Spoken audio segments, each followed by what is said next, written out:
Oh, hello, World Civ guys, Puyi channel guys. We're about at the end of our story of Puyi, but we gotta wait before we go back to him. I promise we'll see him again. For now, we're talking about what happened in Europe after World War II. So let's spend 20 minutes talking about that, and then we're going to watch a documentary video basically about the same thing.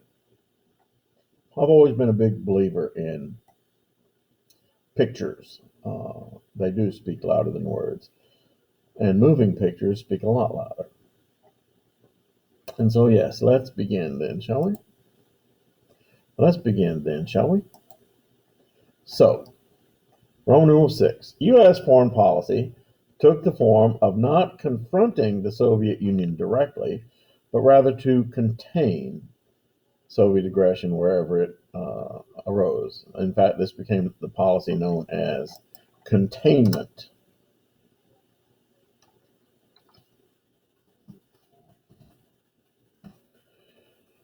And, you know, So the idea was that when the Soviet Union looked like it might spread its brand of communism somewhere, I mean, it was like a giant chess match, move, counter move. President Harry S. Truman put into place what has been called the Truman Doctrine. Since 1944, in Europe, a civil war raged in Greece between the government forces, supported by Great Britain, and communist rebels backed by Marshal Joseph Broz Tito's Yugoslavia. Okay, so just to be sure, yes, this is Greece. Greece is the word. So, good. That works so nicely. In 1947, Britain informed the United States they could no longer financially support Greek nationalists and were pulling out, basically defaulting Greece to communist and Russian influence. President Truman then asked Congress for aid not only for Greece, but also for Turkey, who was being pressured by the Russians to give up the all important Bosporus and the Dardanelles, this area right here. I love having maps. Yes. Um, the Truman Doctrine called for U.S. support of any free people who are resisting subjugation by armed minorities or by outside pressures. Basically, that means,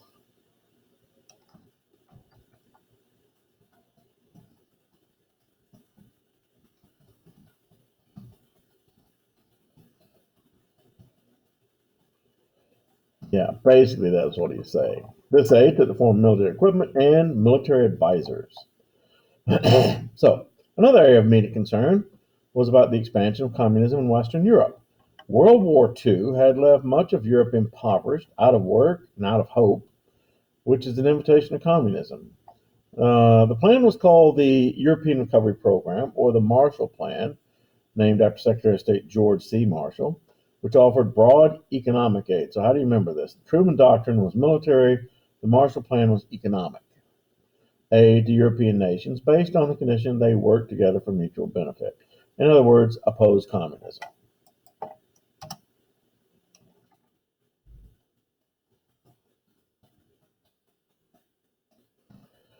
The Soviet Union and her allies were actually invited to join, but the Russians did not allow the likes of Finland, Poland, Czechoslovakia, Hungary to join for fear it would draw them closer to the United States and away from the Soviet Union. The Marshall Plan was a great success in Europe, Western Europe, at stimulating the economic growth, particularly in West Germany, which was a particular thorn in the side of the Soviets as it was immediately compared to East Germany. And I mean, for example, um, that picture, yes, that here, and I put this picture in. This was, and I think I've showed you this, this is the standard issue automobile of Eastern European communist countries. I mean, this this is what everybody drove. They didn't have a variety of cars to choose from. They couldn't get a bigger car or a smaller car or a faster car. They had this car. It was called a Trabi, Treblinka, and it was powered by a basically it was powered by a power saw motor. I'm not lying. If you don't know anything about power saws or versus automobile engines, in fact, your lawnmower engine is what you call a four-stroke cycle engine. It operates, the piston moves up and down in the cylinder. One stroke to draw the gas in, second stroke pushes back to compress the gas, and then the spark ignites the gas, pushes the piston down, which gives the engine its power, and then it comes back up to push the burnt gases out, and you start the whole process again. Well, this is it's a very inefficient chainsaw, basically, engine. And these things could not go very fast. And on the inside in here, they basically had a steering wheel, a gearbox, and maybe a heater. And I'm telling you, this is what everybody drove. And in Eastern Germany, and Eastern Germany would be immediately compared. This is East Germany would be compared to West Germany, particularly since the city of Berlin is located here, and it too was divided. And yeah, it did not make the communists look good. And so, FDG, the Federal Republic of Germany, in other words, West Germany.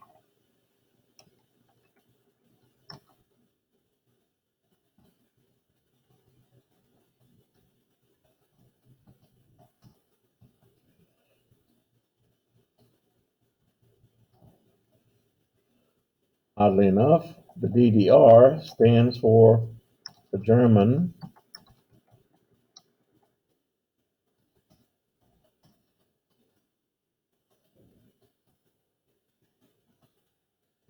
or East Germany. And it's really kind of misleading. Um,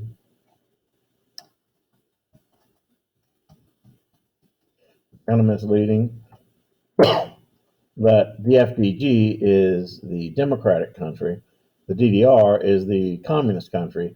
Berlin, the city of itself, once again, the capital of Germany is Berlin, and it was located deep within East Germany. I'll have to tell you sometime about my trip to East Germany.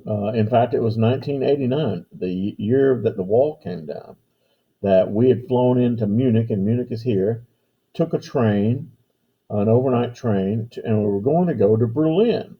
That meant we had to cross this border between the West Germany and into communist East Germany. We crossed about 1:30 in the morning, and the train was stopped. And East German border guards came on board the train and searched us.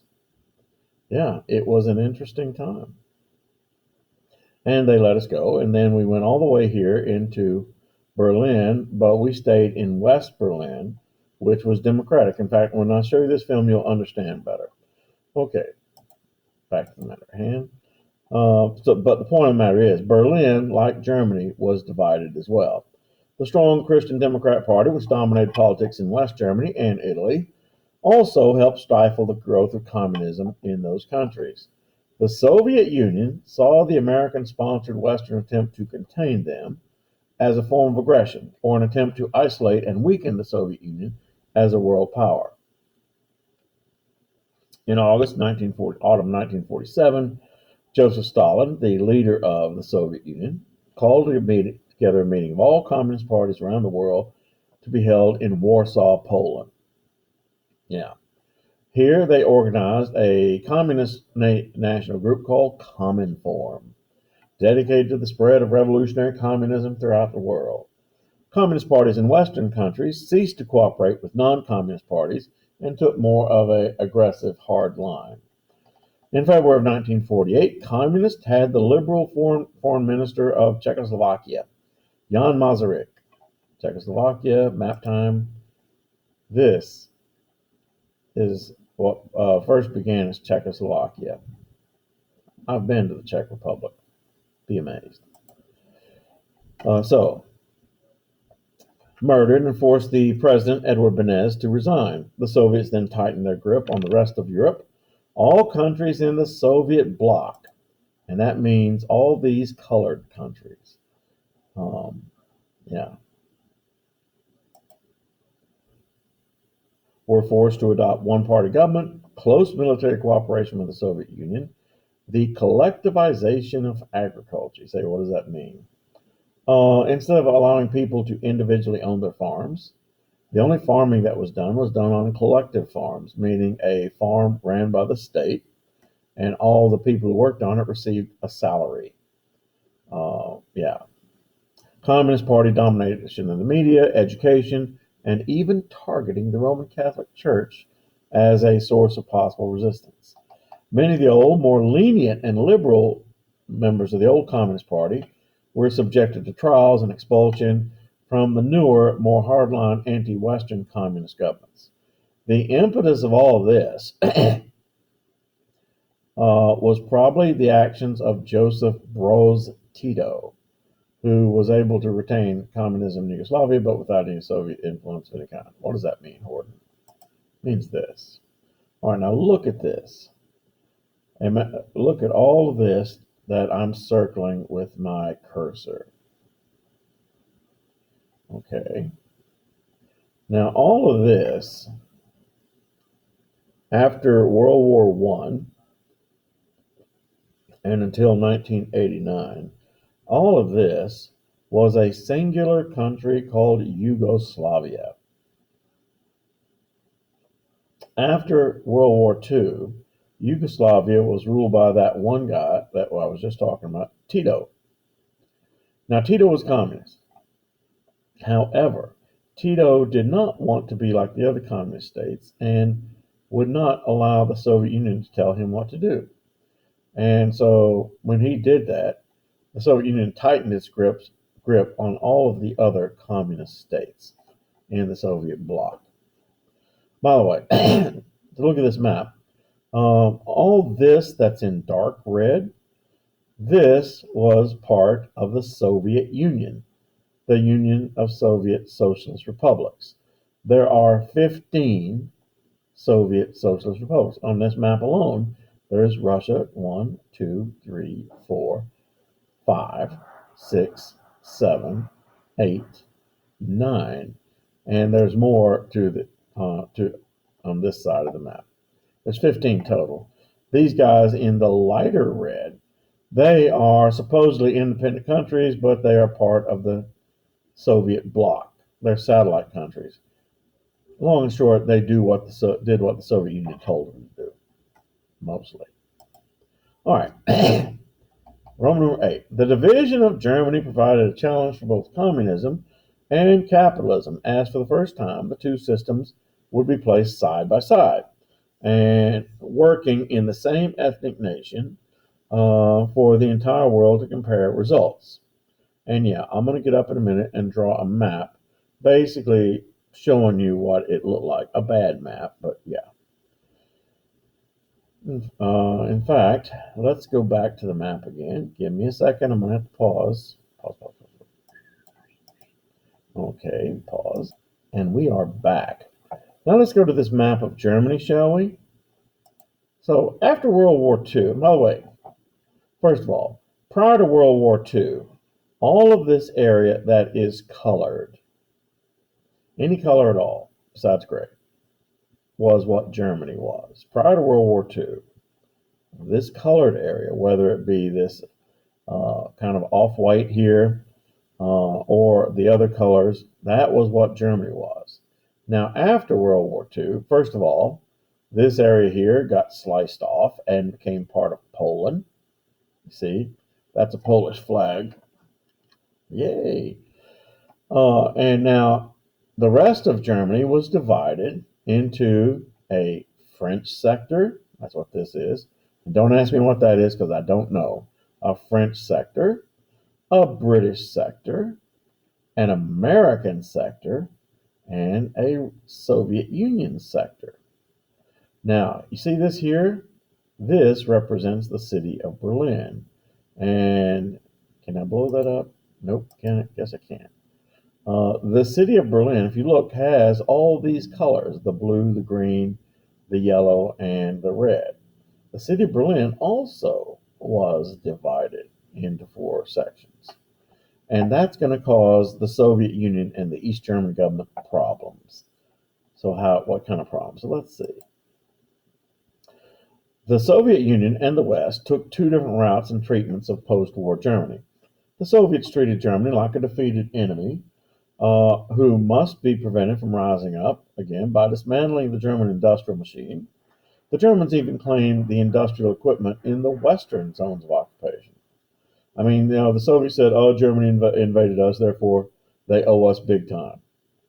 Well, the West wasn't buying. The West, particularly the United States, preferred to make Germany self-sufficient, even though it meant financially giving Germany money for some time. And so, as it says there, the traditional German capital, Berlin, caused particular consternation because even though, going back to the map, even though it's well within, you know, East Germany, communist Germany, uh, it was an island. West Berlin was an island of basically democracy and capitalism, and that was a problem. So the Allied Western powers issued a new currency in West Berlin, the Deutschmark, which did much better than the Soviet-sponsored currency, not to mention that the economy of West Berlin left the economy of East Berlin in the dust. The Soviets were embarrassed and distressed that its showcase of communism was being upstaged by the capitalists in West Berlin.